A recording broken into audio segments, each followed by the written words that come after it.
grade 9 students. In this video, we are going to learn about addition and subtraction of radicals. Our objectives: identify like and unlike radicals, add and subtract radicals. First is we are going to recall the parts of a radical expression. The cube root of 8 squared. This 3 here is called as the index. And this symbol is called the radical sign. This small number 2 here is called the exponent.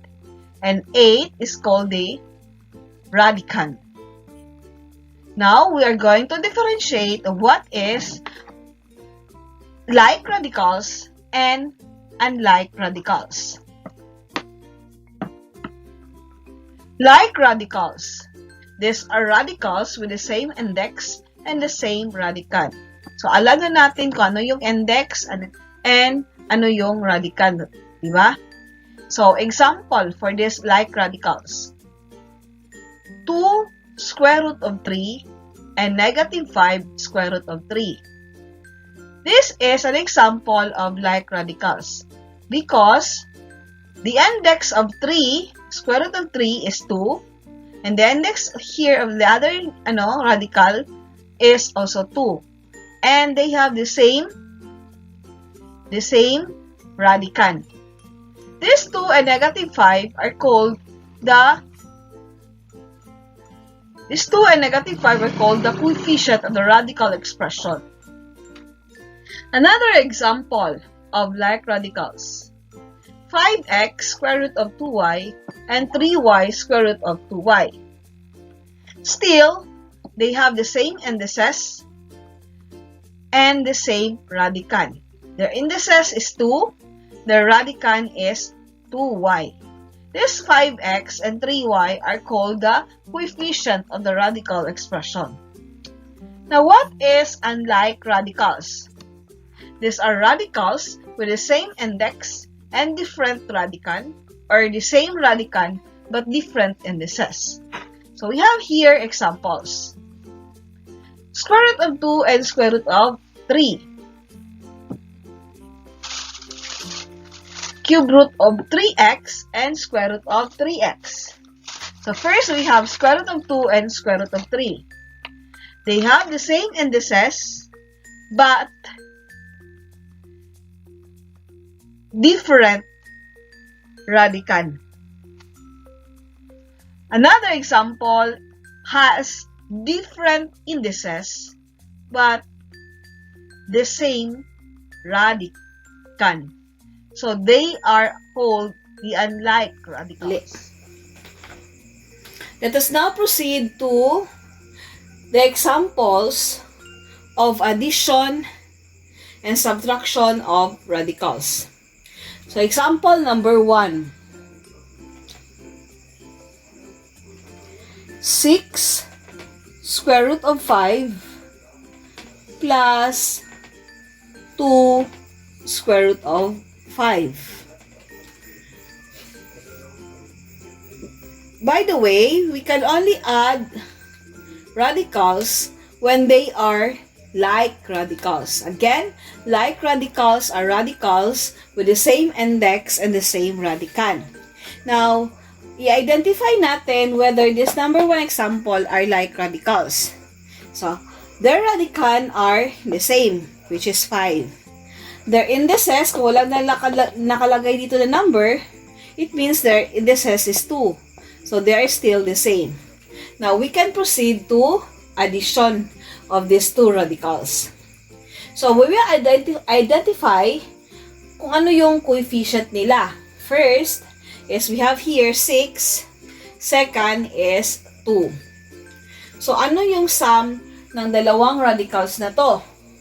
So, of course, 6 plus 2, that is 8. And we will just copy the radical square root of 5.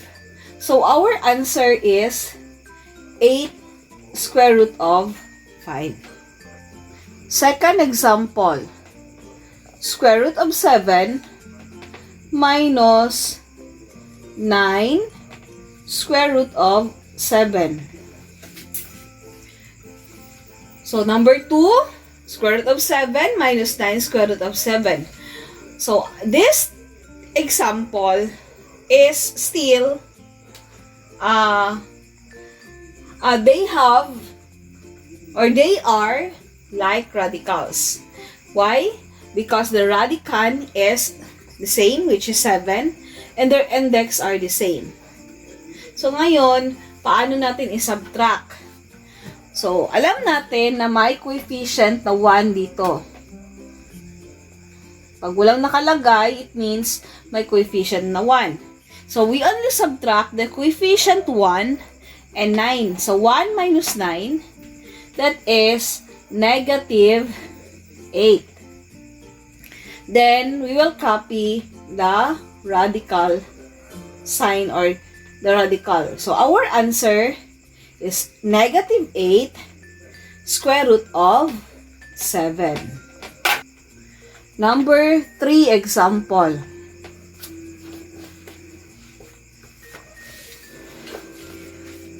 4 square root of x minus 3 square root of x plus square root of x. So, we have here subtraction, then addition. Again, we can only add radicals when they are like radicals. And what is like radicals? When they have the same indices and the same radicand. So, as we check this example, they are like radicals. The index are 2 and the radicand are the same, which is x. So, we will identify the coefficient 4, negative 3, and we all know there is 1 here.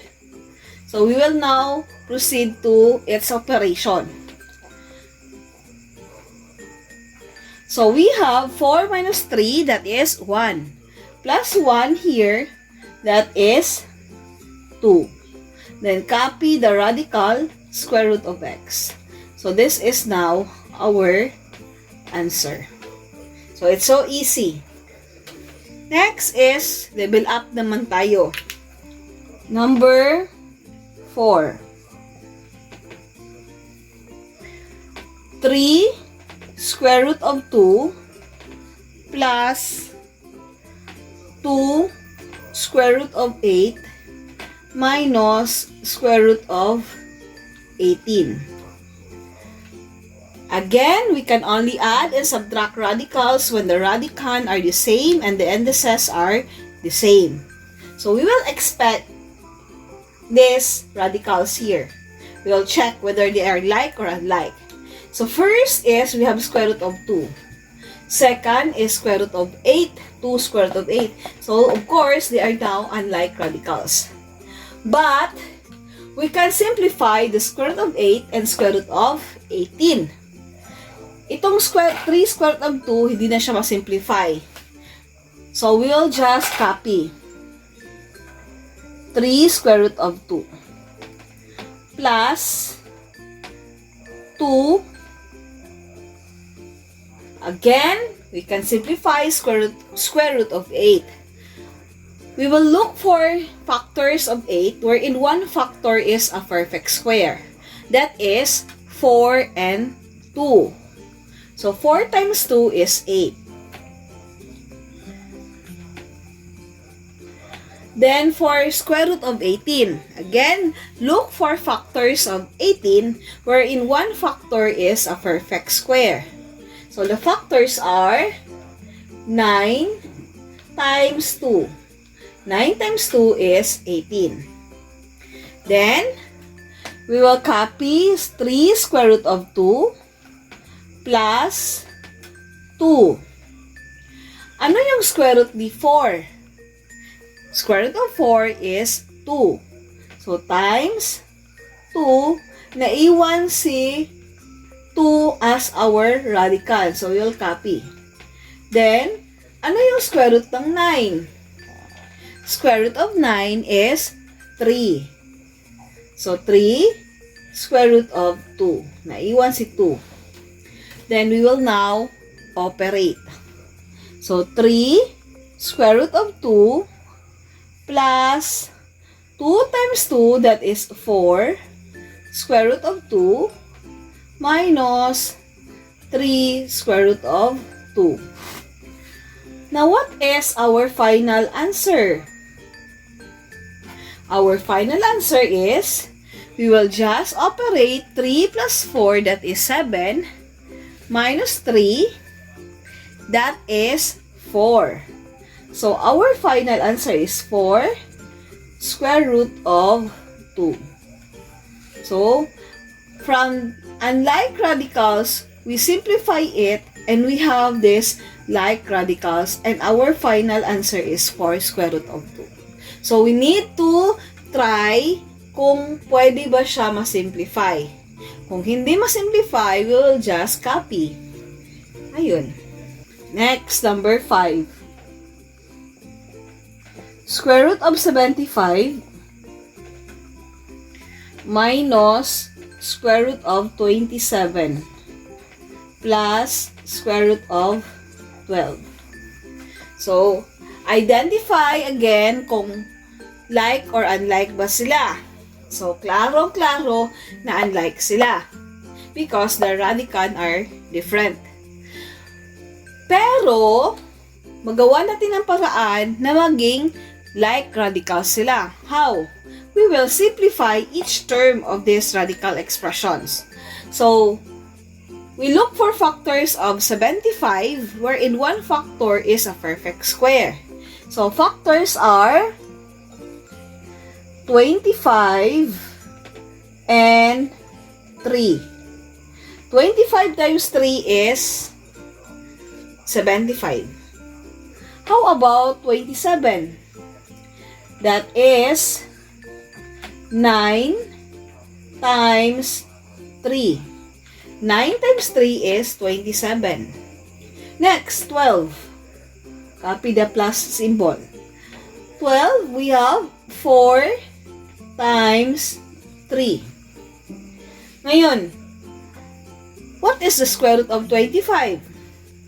5, di ba? Ilabas natin yung square root ng 25, which is 5, naiwan si 3. Then, the square root of 9. So, copy the minus sign. The square root of 9 is 3. Then, maiwan si 3 sa as our radicand. Then, the square root of 4. Copy first the plus symbol. The square root of 4 is 2. Maiwan si 3 as our radicand. Now, as you have observed ngayon, they are now unlike radicals. Next is we can add or subtract these radicals or simplify. So, what is 5 minus 3? That is 2. Plus 2, we have here an answer which is 4 square root of 3. So, we'll just copy the radical. Just operate the coefficient. Next, number 6. 2 square root of x plus square root of x minus square root of 5. So, we will identify what radicals are like radicals. So, of course, first we have this 2 square root of x and square root of x. They are like radicals. But the square root of 5 is different from these two radicals. So, we can only combine the 2 square root of x and square root of x. We all know na may coefficient na 1 dyan. So, 2 plus 1, that is 3, copy the radical, square root of x. Then, since walang partner si square root of 5, we will just copy the square root of 5. And this is now our final answer. Hindi siya pwede i-combine because they are unlike radicals. We'll just copy. Number 7 example. Square root of 48 minus square root of 32 plus square root of 27. So as we have seen here, they are unlike radicals. But we can simplify to make it like radicals by looking for factors of this radicand here. So first is we have square root of 48. Ano yung mga factors ng square root of 48 or 48 na ang isang factor is a perfect square? So we have to think kung ano yung mga factors. So that is 16 times 3. 16 times 3 is equal to 48. Next, we will copy the subtraction symbol. We will again look for factors of 32 wherein one factor is a perfect square. So that is 16 times 2. 16 times 2 is 32. How about 27? That is 9 times 3. Ngayon, we will look for the square root of 16. So, ano yung square root ng 16? 4. Then, we will copy square root of 3. Then, minus square root ng 16. 4 again. Copy the square root of 2. Square root of 9. That is still 3. Then copy square root of 3. Next is, we will now identify which of these 3 radicals are like radicals. Of course, when we say like radicals, they have the same index and the same radicand. So, ang magkaparehan na radicand is 4 square root of 3 and 3 square root of 3. Well, so, what is 4 plus 3? That is 7. So, copy the radical, square root of 3. Since walang partner, kawawa naman si 4, negative 4 square root of 2, walang partner. We will just copy 4 square root of 2. So, this is now our final answer. So, that's all for the examples of addition and subtraction of radicals. And the next slides are your activity or assignment wherein you are going to add and subtract radicals. Good luck, grade 9 students!